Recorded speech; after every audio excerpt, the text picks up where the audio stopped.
उद्देश्य है। कैसे भी करके आम आदमी पार्टी और अरविंद केजरीवाल जी की प्राधान्यता स्थापित हो देश में, उनके एम्बिशंस फुलफिल हो, उनकी महत्वाकांक्षा आगे बढ़े। इसलिए झूठ दिन पर दिन किस प्रकार से वो परोस रहे हैं, ये हम देख रहे हैं। ये कल फ्रीबीज क्या है, वेलफेयर स्कीम क्या है, इसको लेकर लड़ाई हुई। फ्रीबीज क्या है और वेलफेयर स्कीम क्या है, बेनिफिट क्या है? देखिए, बेनिफिट का अर्थ होता है कि एक टारगेटेड ग्रुप को, एक टारगेट ग्रुप है जो इकोनॉमिकली आर्थिक दृष्टिकोण से कमजोर है, उसको सबल कैसे बनाया जाए, उसको आत्मनिर्भर कैसे बनाया जाए, उसके अपने पांव पर वो ग्रुप जो है वो खड़ा हो सके। एक टारगेट ग्रुप के लिए काम करना, उसके लिए गवर्नेंस करना, उसके लिए विषय भेजना, ये बेनिफिट है, ये वेलफेयर स्कीम है। मगर जो फ्रीबीज होता है वो गरीब के नहीं होता है, वो सबके लिए होता है। और जो मुख्य उद्देश्य होता है वेलफेयर स्कीम का, वो क्या होता है, बेनिफिट का क्या होता है कि किस प्रकार से सस्टेनेबल बेनिफिट दे करके इकोनॉमिकल रूप से एक वर्ग को सस्टेनेबल लाइफ अर्थात आत्मनिर्भर जीवन बनाने के लिए उसे अपने पांव पे खड़ा करना। जैसे गरीब कल्याण योजना, 80 करोड़ जनता जो पेंडेमिक के समय, कोविड के समय एक ऐसी परिस्थिति में थी कि यदि नरेंद्र मोदी जी की सरकार उन्हें टारगेट करके उनके लिए राशन नहीं भेजते तो आज उनकी परिस्थिति किस प्रकार की होती, वो अचिंतनीय हो जाती। ये होता है टारगेटेड डिलीवरी। और सबके लिए समान रूप से अपने बेनिफिट के लिए, मतलब मुझे राज सत्ता मिल जाए, इस उद्देश्य से किया हुआ कार्य फ्रीबी कहलाता है, ये मुफ्तखोरी कहलाता है। आप देखिए, फ्रीबीज को आप अगर डिफाइन करिएगा, परिभाषित करिएगा, उसका अर्थ निकलेगा नो लॉन्ग टर्म बेनिफिट। किसी भी वर्ग के लिए, किसी भी समूह के लिए, देश के लिए कोई लॉन्ग टर्म बेनिफिट नहीं है, शॉर्ट टर्म बेनिफिट है। किसका है? एक व्यक्ति का या एक पार्टी का। केजरीवाल जी नेता कैसे बन जाए, शॉर्ट टर्म बेनिफिट। आम आदमी पार्टी सत्ता में कैसे आ जाए, शॉर्ट टर्म बेनिफिट। तो जिसको अंग्रेजी में कहते हैं बेट, BAIT, बेट, जिसको कहा जाता है दाना डाल करके मछली पकड़ने की कोशिश, ठीक उसी प्रकार ये जो फ्रीबी है ये एक बेट है। ये किस प्रकार दाना डाल करके उसमें फंसाने की कोशिश, ताकि मेरी महत्वाकांक्षा, अरविंद केजरीवाल जी की महत्वाकांक्षा ये फुलफिल हो जाए। ये अरविंद केजरीवाल जी ये इस प्रकार से एक्टिंग करते हैं ना कि जैसे पूरी दुनिया की चिंता उन्हीं को है, केवल अपनी चिंता है। मैं, मेरा और मेरी पार्टी, इसका भला कैसे हो। और जहां तक मोदी जी और इस सरकार की, भारत सरकार की चिंता है, गरीब और गरीब कल्याण। जो गरीब है, इसीलिए तो आज गरीबी रेखा के ऊपर भारतवर्ष में गरीब उठ पाया है। इसका जो विवरण है ये आज यूनाइटेड नेशन दे रहा है। ये विषय आज विश्व के पटल पे चल रहा है कि नरेंद्र मोदी जी की 8 वर्ष में होते हुए अति गरीब लोग जो थे उनकी संख्या में वृद्धि नहीं हुई, और गरीबी रेखा से ऊपर जो लोग थे, जो नीचे थे, वो आज ऊपर हुए। ये होता है टारगेटेड। और मैं अब अरविंद केजरीवाल जी का एक बहुत गंभीर विषय पर पोल खोलने वाला हूं।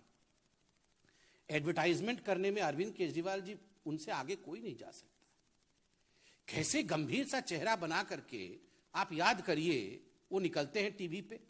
सुबह टीवी ऑन करिएगा तो केजरीवाल जी आपको नजर आएंगे, दोपहर को केजरीवाल जी, और शाम को भी।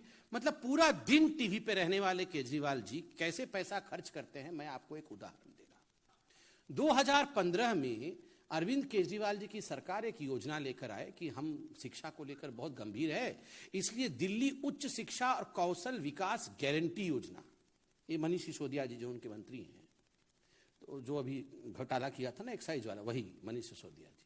तो ये मनीष सिसोदिया जी 2015 में एक स्कीम लाए अरविंद केजरीवाल कि हम जो है बच्चों को लोन देंगे, और बच्चे जो 10वीं और 12वीं में हैं ये लोग लोन लेके बिना गारंटी के कोई गारंटी नहीं, कुछ नहीं, कोलेटरल नहीं, कुछ भी नहीं, हम दे देंगे, 10 लाख का लोन देंगे एक बच्चे को और ये सब उच्च शिक्षा में जाएंगे। और इस साल 21-22 में 89 ऐसे छात्रों ने इस योजना के अंतर्गत अप्लाई किया कि अरविंद जी हमें लोन दीजिए, आपने कहा था। तो 89 में से अरविंद केजरीवाल जी ने बहुत अध्ययन किया, मनीष सिसोदिया जी ने अध्ययन किया, बहुत अध्ययन करने के बाद 2 लोगों को लोन दिया। मतलब इतने लोगों ने अप्लाई किया, इनको केवल 2 लोग दिखे कि 2 लोग ही दे सकते हैं, काबिल है। तो 2 बच्चों को सिलेक्ट किया, कितना दिया होगा पता नहीं, किसी को 5 भी दे सकते, किसी को 6, मैक्सिमम चलिए मान लीजिए 10 लाख दे दिया।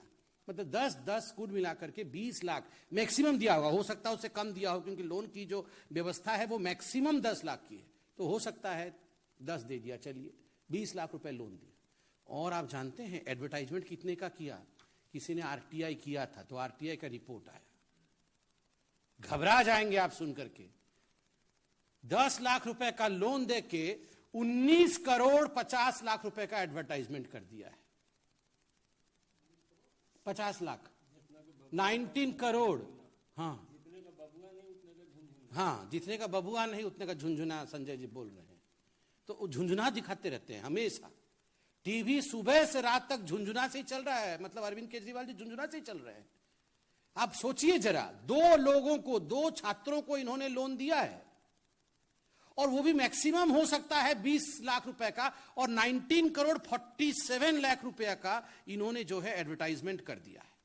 पूरा उसका विवरण कितना कितना एडवर्टाइजमेंट दिया है इसमें है। इलेक्ट्रॉनिक मीडिया में 18 करोड़ 81 लाख 618, प्रिंट मीडिया में 47 लाख रुपया, ऐसे करके इन्होंने इतने का एडवर्टाइजमेंट दिया है।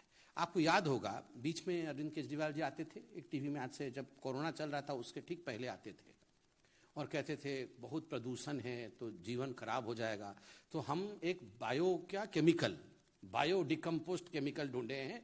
बहुत रिसर्च किए थे अरविंद केजरीवाल जी पूसा में बैठ करके, और उसके बाद उन्होंने कोई केमिकल ढूंढा था। उन्होंने कहा था मैं केमिकल छिड़क रहा हूं, ये केमिकल छिड़कने से पूरा जो दिल्ली है वो प्रदूषण मुक्त हो जाएगा, और हमने कर दिया है, छिड़क दिया है सब जगह केमिकल। बाद में मालूम पड़ा कि 60 लाख का ये जो एक्सपेरिमेंट करके क्या निकाला था केमिकल, ये 60 लाख रुपए का केमिकल था, और उसमें 24 करोड़ रुपए का एडवर्टाइजमेंट था। 60 लाख रुपए का केमिकल बनाया, और सुबह से वो टीवी पे मैं छिड़क रहा हूं करके 24 करोड़ रुपए छिड़क रहा हूं करके खर्च किया। 2 बच्चों को यहां पर लोन दिया, और 19 करोड़ रुपया से अधिक खर्चा किया है, 19 करोड़, ये बताने में कि मैंने लोन दिया। ये अरविंद केजरीवाल जी की कहानी है, और सुबह से शाम तक ये फ्रीबी कर रहे हैं। He is just an election bee मतलब BEE, मधुमक्खी।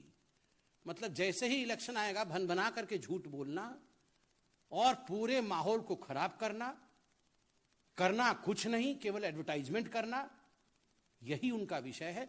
आज इतना ही था। आज अरविंद केजरीवाल जी ने यह भी कहा है, उन्होंने कहा है कॉर्पोरेट टैक्स जो है ये बढ़ा रही है भारत की सरकार। एक तो अरविंद केजरीवाल जी, आप तो इतने पढ़े लिखे व्यक्ति हैं, आपको वेव ऑफ और राइट ऑफ में फर्क नहीं पता है।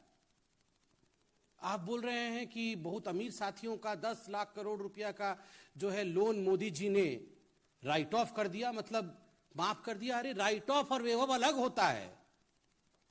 जनता जनार्दन जरा भेजिए इनको चिट्ठी लिख के कि राइट ऑफ और वेव ऑफ में क्या फर्क होता है।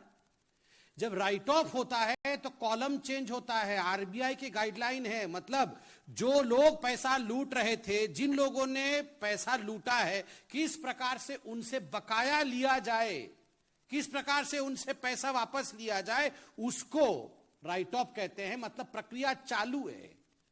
इसीलिए तो यूपीए एरा में जिन लोगों ने एनपीए किया था, आज वो सारा पैसा वापस लाने का काम नरेंद्र मोदी जी की सरकार कर रही है। और कॉर्पोरेट टैक्स को लेकर इन्होंने कहा कि कॉर्पोरेट को बेनिफिट दिया जा रहा है। अरविंद केजरीवाल जी, आपके ज्ञान के लिए, जो फाइनेंशियल ईयर 2018-19 था उसमें corporate tax collection 6.63 lakh crore का था, और फाइनेंशियल ईयर 21-22 में 7.1 लाख करोड़ रुपए पेंडेमिक होने के बावजूद कॉर्पोरेट टैक्स देश ने कलेक्ट किया है, और यह पैसा गरीबों के लिए इस्तेमाल होता है। इसलिए झूठ बोलना बंद करिए। आज हम आशा करते हैं कि इस प्रेस कॉन्फ्रेंस के बाद अरविंद केजरीवाल जी तुरंत एक प्रेस कॉन्फ्रेंस करेंगे और बताएंगे कि 20 लाख लोन और 19 करोड़ रुपए ये विज्ञापन पे खर्चा, ये कौन सी अर्थनीति कहलाती है? What is this economy? इस इकोनॉमी के बारे में आप बताएंगे। बहुत बहुत धन्यवाद। मित्रों, आप माननीय संबित जी से सारे राजनीतिक सवाल कर सकते हैं और एक नीरज पांडे एबीपी।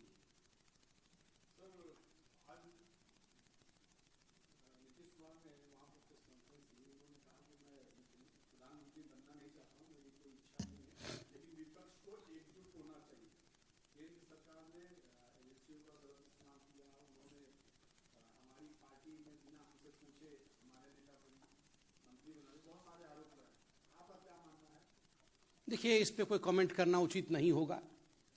नीतीश जी तो उस समय भी मौजूद थे जब उनके मंत्री बने थे, उनके उसी समय बोलते। आज बोल के क्या लाभ है? स्वाभाविक है, लोग उन्हीं से प्रश्न पूछेंगे। ठीक है, विपक्ष को एकजुट होना चाहिए, ये काम विपक्ष को ही सोचना चाहिए। अब आदरणीय नरेंद्र मोदी जी, जेपी नड्डा जी, अमित शाह जी, इनका तो काम नहीं है ना कि विपक्ष को। Well, that's the press conference. That was the press conference of Mr. Sambit Patra, the BJP spokesperson, once again taking direct hit at the Aam Aadmi Party. While there's an enraging debate about what constitutes a freebie culture, the Aam Aadmi Party earlier had said that is giving free education and good health really the freebie culture. Now the BJP is saying that, look, you have spent only a very small amount on the actual scheme and your advertisement budget is actually 10 times of what you actually spent on the substance of the scheme. Maria Shakil, our political editor, with us on the broadcast. Maria, the Aam Aadmi Party earlier had given its defense. Now the BJP has clearly upped the ante. Yes, that's right. And we also heard from Finance Minister. So this looks like that all the sides want this debate to continue. Because what the BJP is saying is that their announcements that have happened, those are welfareism. And what Aam Aadmi Party does is essentially freebie, keeping in mind elections. And they are looking at it from the point of view of vote bank. But when it is about BJP, which they are essentially, remember the Aam Aadmi Party and Congress have been highlighting that when the central government provided food to the poorest of the poor, that was also a freebie. Yeah. When, electricity is being provided in certain households, that is also freebie. So the central government's argument is that that's not freebie. In ensuring that the food is there on the plate of the poorest of the poor is about welfareism. It's about the state taking care of the need of the poorest of the poor, as we keep talking about. Yeah. So there is that distinction that is being made by both the sides. And senior leaders of both the sides have waded into this issue. And it looks like that, as the Apex Court said, that there is a need for various stakeholders, Anusha, be it the Election Commission, leaders from all political parties. Okay. They have to debate and talk it out rather than the top court of the country getting into it. With the Supreme Court making the kind of observation that they have done, it remains, this argument of a freebie versus welfareism is only likely to escalate because the Election Commission on its part has said that they will not be wading into it. It is for the political parties to decide. Purely a policy and legislative matter. Maria Shakil getting us that perspective. Somnath Bharti of the Aam Aadmi Party is also joining us on the broadcast. Somnath ji, thank you so much for speaking to us. The BJP put out certain papers, certain RTI documents, of course, subject to their verification. We are not verifying them. But the argument of the BJP is that there was a student loan scheme, and under that scheme, you barely gave a loan of about 20 to 40 lakh rupees, but the advertisement budget was around 20 crores. See, the problem with BJP is that BJP is not able to find out the way to counter good governance policies of Arvind Kejriwal. And number two, when the discussion of this freebies and welfare schemes is being discussed, I should also, I want to bring to this discussion to take this discussion to promises which you make during elections. Somebody said 15 lakhs of rupees would be given to everybody's account. There are n number of speeches of Manya Pradhan Mantri which categorically saying that jitna black money foreign mein pada hai, hum 3 mahine ke andar la kar ke sabko de denge. Who would ensure the compliance of those speeches? The votes were, Somnath ji, asked from the people of India on those grounds. बहुत सारे on those grounds. multiple So I promises. would just let me one second. Let me complete my statement if you've called me. Okay. Yeah. So there are two things. I welcome this discussion. Unfortunately, by this discussion of freebies versus welfare schemes, BJP schemes versus Aam Aadmi Party schemes, the country is now coming to know who has looted public money. 11 lakh crore was given to the friends of Mr. Modi. Okay. 5 lakh crore tax benefits were given to friends of in Mr. all Modi. fairness, I've given So the you the question time. is two more things. No. The I manifest- have to bring in other guests, and I manifest- want you to be a part of discussion because we have your political opponent BJP also with us on the broadcast. Harish Khurana of the BJP is joining us on the broadcast. Harish ji, बहुत शुक्रिया हमसे बात करने के लिए. Thank you so much for speaking to us. Once again, the Aam Aadmi Party says you do not have substantial grounds to really counter the policies of Arvind Kejriwal government, and hence you are creating this false bogey of a freebie culture. Respond to that. And there's also the argument of writing off loans of crores of rupees. Today, whole country is seeing what the Arvind Kejriwal is seeing and what the Arvind Kejriwal is doing it. I'm challenging through your channel to Arvind Kejriwal and all colleagues of his, kindly release the data of the people whose loan has been waived off. They continue saying that 10 lakh crores have been waived off and given to the friends of BJP, friends of Narendra Modi. Can't release the data, na? Yesterday, a sheer lie has been told by Arvind Kejriwal that corporate tax has been reduced. Can't release the data. I'm challenging them. The actual fact is the collection of the data of 2019-20 was 6 lakh odd crores.